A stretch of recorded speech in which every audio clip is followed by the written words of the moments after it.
샬롬, 해피투게더 영상 큐티에 오신 성도님들을 주의 이름으로 환영합니다. 오늘 하루도 하나님의 말씀을 통해 하나님이 뜻하시는 바르고 온전한 믿음의 여정을 살아가길 소망합니다. 무슨 일에든 하나님의 인도함을 구하는 일은 100번, 1000번을 해도 옳은 것입니다. 왜냐하면 우리의 삶의 주도권이 주님께 있기 때문입니다. 이스라엘 백성은 광야 40년 동안 하나님의 선하신 인도함을 받았습니다. 그들은 구름기둥과 불기둥을 통해 광야를 행진하기도 했고 멈추기도 했습니다. 그들 스스로 길을 나서지 않았습니다. 오직 주의 인도함에 그들의 여정을 맡겼습니다. 우리 역시 마찬가지입니다. 우리의 신앙의 여정은 광야 같은 이 세상을 사는 동안 계속됩니다. 그리고 그 여정을 인도하시는 분은 주님이십니다.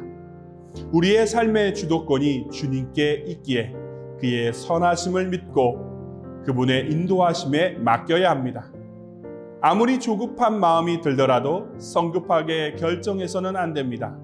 급할수록 더욱더 주님께 맡길 때 온전한 승리를 얻게 됩니다. 오늘의 말씀을 읽어보도록 하겠습니다. 하나님이 우리에게 주시는 오늘의 말씀은 사무엘상 14장 23절에서 30절. 전쟁은 베다웬 너머에까지 번졌다. 그날 이스라엘 사람들은 허기에 지쳐 있었다. 사울이 군인들에게 내가 오늘 저녁에 적군에게 원수를 갚을 때까지 아무 것이라도 먹는 사람은 누구든지 저주를 받을 것이다 하고 맹세시켰기 때문에 군인들이 모두 아무것도 먹지 못하였다.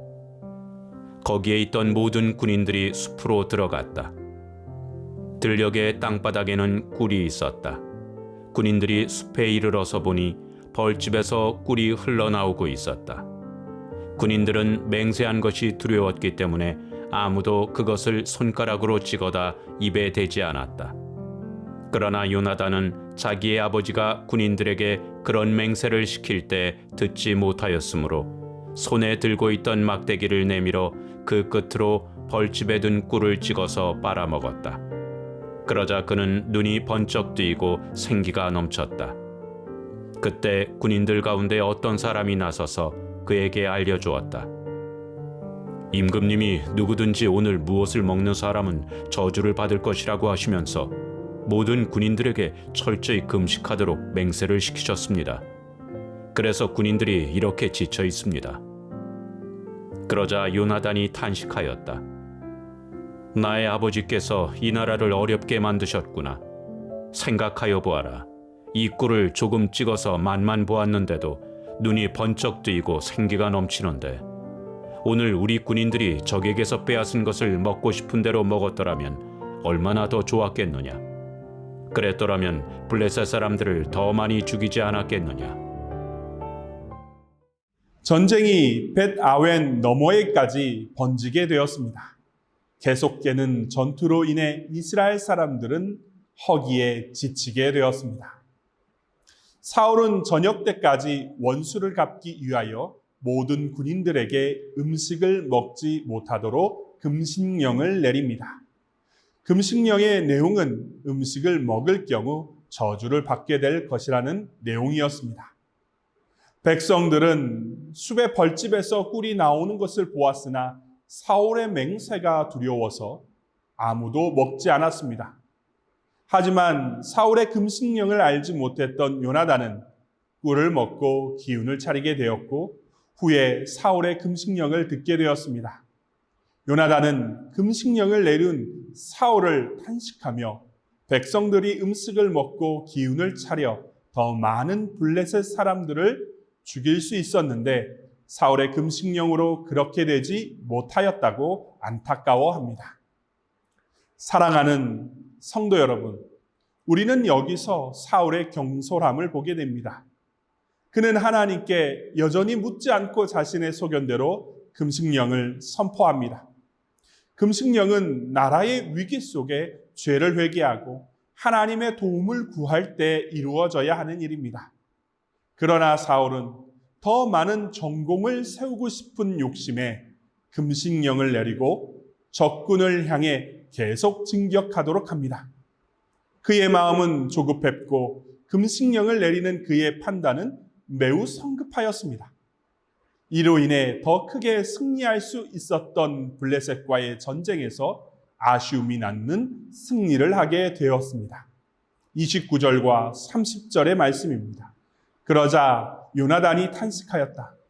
나의 아버지께서 이 나라를 어렵게 만드셨구나. 생각하여 보아라. 이 꿀을 조금 찍어서 맛만 보았는데도 눈이 번쩍 뜨이고 생기가 넘치는데 오늘 우리 군인들이 적에게서 빼앗은 것을 먹고 싶은 대로 먹었더라면 얼마나 더 좋았겠느냐. 그랬더라면 블레셋 사람들을 더 많이 죽이지 않았겠느냐.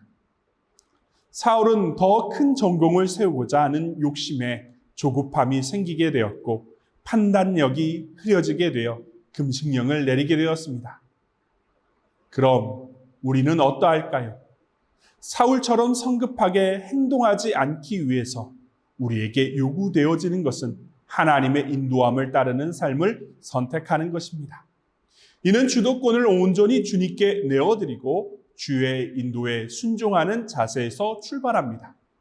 또한 무슨 일이든지 주님께 먼저 기도하고 주의 뜻을 기다리는 믿음의 자세가 요구됩니다. 안타깝게도 사울은 금식령을 내리는 순간에도 주님께 묻고 응답을 기다리는 겸손한 자세는 보이지 않았습니다. 욕심 때문에 조급하여 성급한 결정을 하는 모습만 보입니다. 사랑하는 성도 여러분, 모든 일에 주님께 묻고 그의 뜻을 분별하고 기다리며 주의 인도함을 받고자 하십니까? 아니면 사울처럼 자신의 소견대로 성급하게 결정하고 계십니까? 이를 위해서 먼저 주님을 신뢰해야 합니다. 주님은 선하셔서 우리의 인생을 최고로 좋은 곳으로 인도하고 계심을 신뢰해야 합니다. 더불어 기다려야 합니다. 기다림은 무의미한 일이 아닙니다. 주의 뜻을 기다리는 것은 주의 인도함을 받는 적극적인 자세입니다. 개역개정 시편 40편 1절부터 2절은 이렇게 노래합니다. 내가 여호와를 기다리고 기다렸더니 귀를 기울이사 나의 부르짖음을 들으셨도다.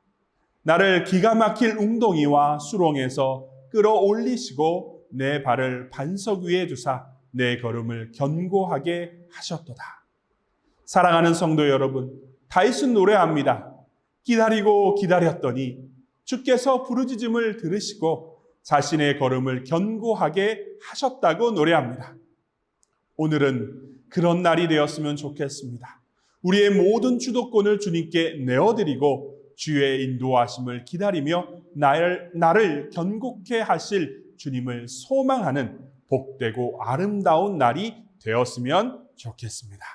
기도하시겠습니다. 주님, 우리의 삶의 주도권을 주님께 내어놓습니다. 우리의 인생의 여정을 주님께 온전히 맡겨드립니다. 삶의 문제 앞에 조급하고 성급하게 내 소견대로 결정하며 살지 않도록 늘 주의 인도함을 먼저 묻고 기다리며 주의 응답 가운데 행동할 수 있도록 우리 마음 가운데 여유와 평강을 허락하여 주시옵소서.